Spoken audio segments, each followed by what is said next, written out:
Hi friends, welcome back to Chronic Asana. Steph and of course Miss Val is here. Let's do a short hip strengthening and stabilizing sequence. We need strong hips for successful life in general, so we have to work on it. Join me on the floor. Know that this practice is going to have a lot of kneeling in it, so if your knees are not feeling their best today, skip this one, do a different video.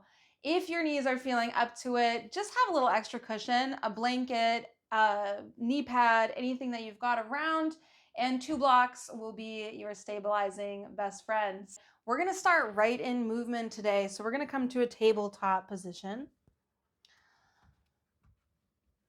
Find your way into your cozy table, and let's just start it out with a moment's pause. Just breathe in to feel where you connect to the ground beneath you. Maybe a little rock of your torso's weight from side to side, from front to back, lets you connect into more points in this foundation. Notice the rhythm of your breathing, and we'll start to move with the breath. Today is going to be a little more dynamic than we sometimes are. Let's let an inhale drop the belly low, lift your heart, lift your tailbone a little bit. Classic cow pose. When you exhale, pull the belly in, gently tuck your tailbone, and maybe tuck your chin. Inhale, let your belly come through to your cow, and exhale, round out to your cat. Do this a few times, and I'm going to say for this practice, and I say it a lot in class, it doesn't really matter when you breathe and when you move, right? There's just no wrong way to do it. If you're breathing, then you're doing it right. Typically, we'll link inhales with more extension feelings and exhales with more compression feelings, but it doesn't have to be. Just keep your breath going as you come through a couple more cats and cows. And then let yourself come back to more of a central table, and we're just going to let the hips kind of rock side to side. So I always like to look over one shoulder, kind of push my ribs out and let my hips drift with it on that side. And then swing it back through your center and try the other side. Here, you're just trying to access some of that hard to reach stuff on the outer edges of your hips. And so I really like to let the hips sway with it. One thing to be aware of as you take a few of these. And again, it could be inhales that pull you back to neutral and exhales that let you bend and sway, but you decide. But I just want you to be aware that you're drawing your belly in towards your spine. Lumbar spine is nice and flexible most of the time, but we just want to be aware that we're not just dumping into its flexibility. Now try a couple where you're linking kind of those 4 movements together. Drop your belly low, lift your tail to your cow, push your ribs, push your hips to one side. Round out like you're a cat, and then go to the other side. And as you do another round, moving in the same direction, again, you can just exaggerate that the hips are moving with you. A lot of times our cats and cows are focused on our spine, but our hips definitely move too. Change your direction in this kind of barrel roll sensation. And then we're going to let it rest for a moment, sink back towards a child's pose. Let your hips drift as far back over top of the heels as they comfortably will. Take a full breath in and a full breath out. Everything stays gently linked to your movement. Your inhale is going to pull you up, and we're going to step the right foot forward and then grab your blocks and walk your blocks far enough back that you can easily reach them, or make them tall enough that you can reach them. Just something that I see often is people leaving their blocks at the top of their mat and then they're reaching forward to grab them. We want the chest to be open. We want to feel as stable as we can, right? So bring those blocks within your reach, and then gently allow your hips to drift a little forward to a lunge. As your hips drift forward, maybe there's space to lift the heart, and we'll just stay here for a breath or two. I always like to kind of push those boundaries from side to side and let the shape in general kind of sink into the cells. Now change to your half splits. Pull your hips back. Let them drag your right leg long. It doesn't matter if your right leg straightens. We're a little more focused on the hips today than we are the calves and hamstrings, but they'll go along for the ride. As you pull your hips back, try to keep the chest lifted gently. Let's take another deep breath. And then we're going to move it dynamically a few times. Move with your breath. If it feels natural, your inhale is going to pull you forward towards that lunge, and then your exhale is going to pull you back towards your half splits. But again, just keep it going for a few rounds. It doesn't matter when you breathe. You can just feel the consistency of your breath reflected in the consistency of your movement. And you're still breathing deep as if you're going to breathe all the way into the hips. We've got another big breath in to shift forward. Another big breath out to shift back.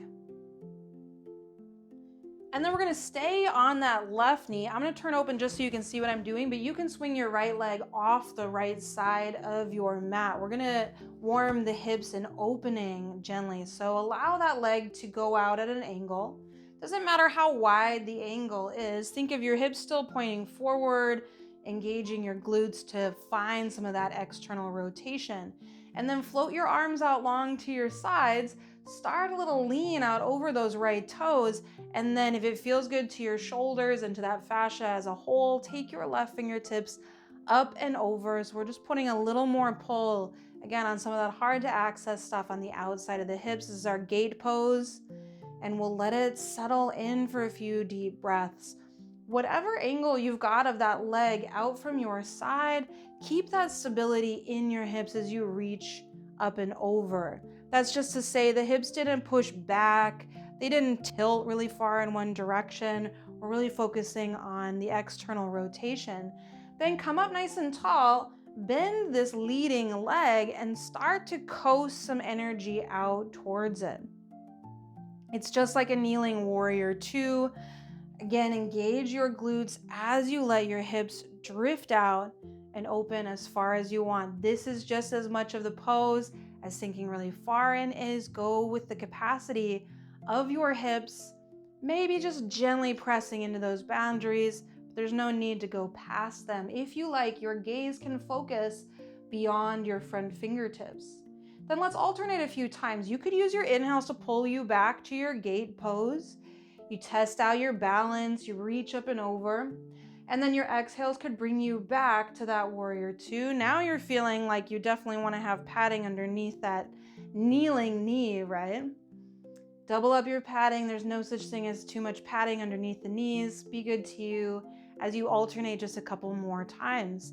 And think about that foundation, right? Especially as you're bringing this front foot down, you're stamping the entire foot into the ground and using it as you shift your weight forward. Now, next time you pull your weight back central over top of that kneeling leg, tuck both knees in, take your hands to your imaginary back pockets and just lift up a little through the chest. I'll turn so you can see what I'm talking about. Really, really, really mild camel pose. So hands at the back of the pelvis, not interfering with the low back. We know that's already flexible. This is hands at the back of the hips. Lift up through the chest, lift up through the heart. And then sink back to your child's pose, almost the exact opposite sensation. Push your hips back, let your chest soften down, and you can always incorporate your blocks, right? Hold on to them. Let a block be underneath the arms or underneath the forehead. We're not here for too long, but it feels like a gentle reset for your body and a reset for your mind. Big breath in and a big breath out. Take your time, come back up nice and tall. Really use those blocks. Stepping the left foot forward, we're going to find our way towards a lunge on the second side. As we take a few breaths, allow your hips to shift forward and down. And remember that two sides can always be different, and typically they are. So as you find some compassion with this side's hips, notice where they have the space to dive in and where they might be asking you to back off a little bit. Take another big breath, and then let's change to half splits. Just kind of the opposite action. Allow these hips to fold a little as you kick the pelvis back. And you can lengthen that front leg as much as you want to. Try to keep a little lift up through the heart. Give it another breath, and then let's alternate. Inhales could pull you forward. Exhales could draw you back. But it's just rhythmic, right? Do it a few times.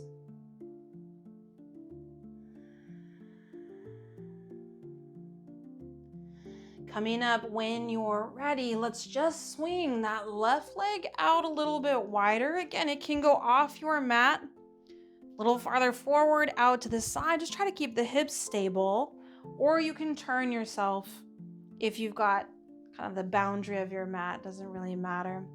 Left leg is your front leg. Now we'll float the arms out, and then we'll lean out toward those left toes a little bit. Change to gate pose. Option to draw your right fingertips up and overhead to put just a little bit more pull on that fascia.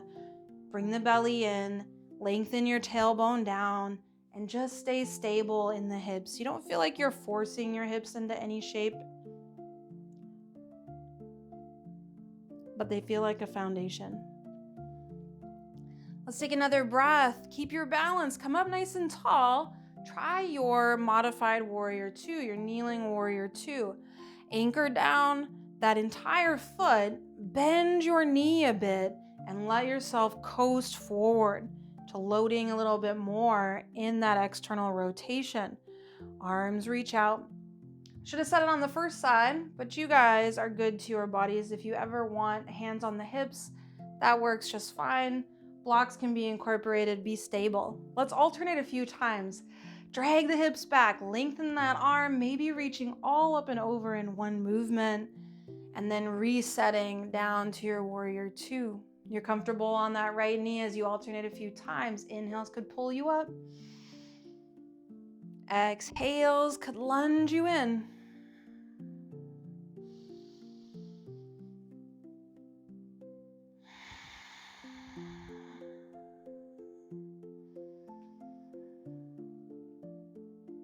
Let's do one more round at least.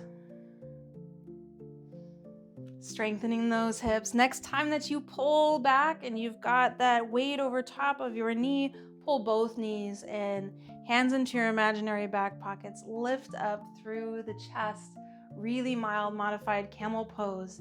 Again, if hands are on the back of the hips, anchoring that tailbone down, you don't have to go back very far to come into some hip extension, which we've already warmed up in our lunges a bit, so let it be free as you lift up through the heart. Sink your hips back when you're ready. Dive down into that child's pose. Option to use your blocks if you like. Breathe.